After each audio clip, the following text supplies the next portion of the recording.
नमस्कार दोस्तों, आप सभी दोस्तों का मेरे चैनल साक्षी भाव साधना में फिर से एक बार बहुत बहुत स्वागत है। दोस्तों, ध्यान में बाधाएं भाग 10 तक मैंने बात करी और भाग 10 में मैंने कपट की बात करी थी कि एक कपट रखने वाला व्यक्ति कभी शांति को प्राप्त नहीं हो सकता है। मैं आपको एक बात बता दूं कि मेरा पूरा चैनल ही अध्यात्म के क्षेत्र में एक पूरा कोर्स है, जिसकी एक एक वीडियो को, ऑडियो को ध्यान से सुनिए, ध्यान से समझिए और सारी बातों को अपने जीवन में उतारिए। अगर आप ध्यान में वास्तव में सफलता चाहते हो, ध्यान में आगे बढ़ना चाहते हो, तो जो रास्ता मैंने बताया है, जो बातें मैंने बताई हैं, उन बातों का पालन करना ही पड़ेगा। उस रास्ते पे चलना ही पड़ेगा, क्योंकि एक ही रास्ता है शांति तक पहुंचने का, परमात्मा को जानने का, अपने आप को जानने का। तो दोस्तों, ध्यान में बाधाएं भाग 11 में मैं बात करूंगा इच्छाओं के बारे में, कि व्यक्ति जो अनंत इच्छाएं पाल कर रखता है और फिर उन इच्छाओं की पूर्ति के लिए सतत प्रयास करता रहता है। इच्छा रखना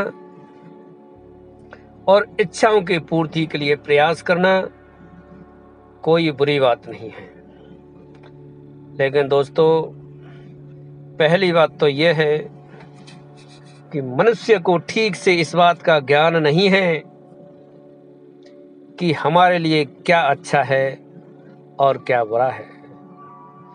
ये बात तो परमात्मा ही जानता है कि हमारे लिए क्या अच्छा है और क्या बुरा है। जिस तरह से एक छोटा बच्चा अपने जीवन के बारे में सही निर्णय नहीं कर सकता है, उसको इस बात का ज्ञान नहीं होता है कि उसके लिए कौन सी वस्तु अच्छी है और कौन सी हानिकारक है। इस बात का ज्ञान उसके माँ बाप को ही होता है। इसलिए माँ बाप बच्चे को बड़े संभाल कर रखते हैं। बच्चे को कई बार बहुत सी चीज़ें अच्छी लगती हैं, लेकिन माँ बाप उसको दिलाते नहीं हैं, क्योंकि वो जानते हैं कि इससे इस बच्चे का नुकसान होगा। इस बात के पीछे वो रो भी जाता है, बड़ा दुखी भी हो जाता है, लेकिन माँ बाप उसको नहीं दिला सकते हैं, क्योंकि उससे, उन वस्तुओं से उसके लिए हानि हो सकती है। इसी प्रकार से हम अनंत इच्छाएं पालते हैं, परमात्मा से बहुत सारी चीज़ें मांगते हैं, और जब नहीं मिलती है तो हम उससे शिकायत भी करते हैं कि परमात्मा ने उसको ये चीज़ दी है लेकिन मुझे नहीं दी है। दोस्तों, वो परमात्मा हमारे बारे में हमेशा अच्छा सोचता है। वो कभी किसी व्यक्ति के, किसी जीव के बारे में बुरा नहीं सोच सकता है, क्योंकि वो हमारा परम पिता है। उसके सारे जीव संतान हैं, और वो परमात्मा, ये वो पिता अपने बच्चों के बारे में गलत कैसे सोच सकता है? कभी नहीं सोच सकता है। तो हमें परमात्मा से कभी शिकायत नहीं करनी चाहिए कि उसने ये इच्छा हमारी पूरी नहीं की।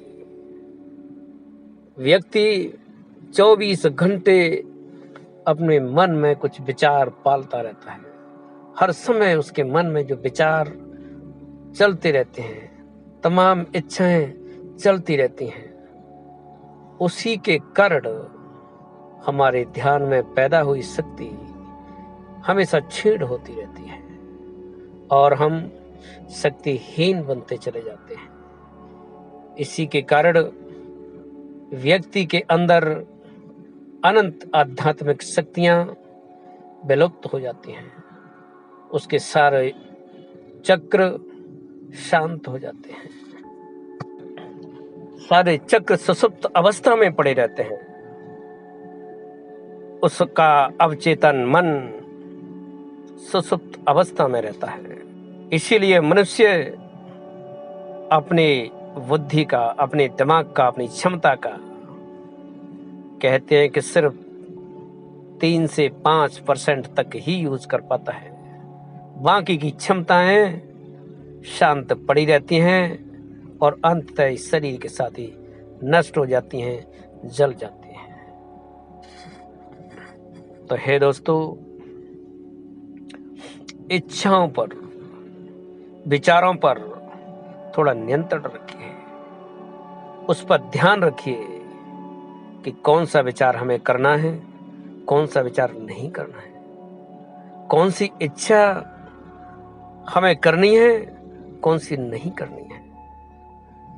व्यक्ति अपनी ही इच्छाओं के जाल में, अपने ही कर्मों के जाल में उसी प्रकार से फंस जाता है जिस प्रकार से एक मकड़ी जाल बनाती है और उसे इस बात का होश ही नहीं होता है कि मैं क्या कर रही हूं। वो जाल बनाती जाती है, बनाती जाती है, बनाती जाती है, गूंथती रहती है। और एक दिन ऐसा आता है कैसे वो मकड़ी उस जाल में ऐसे फंस जाती है कि उसमें से वो निकल नहीं पाती है।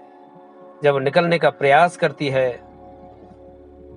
तो तड़फती है, लेकिन निकल नहीं पाती है और आखिर तड़फते तड़फते निकलने के प्रयास में ही उसकी मौत हो जाती है। इसी प्रकार से व्यक्ति अनंत इच्छाओं के कारण अपने लिए कर्मों के बंधन बांध लेता है और फिर जन्म दर जन्म इसको लेने पड़ते हैं।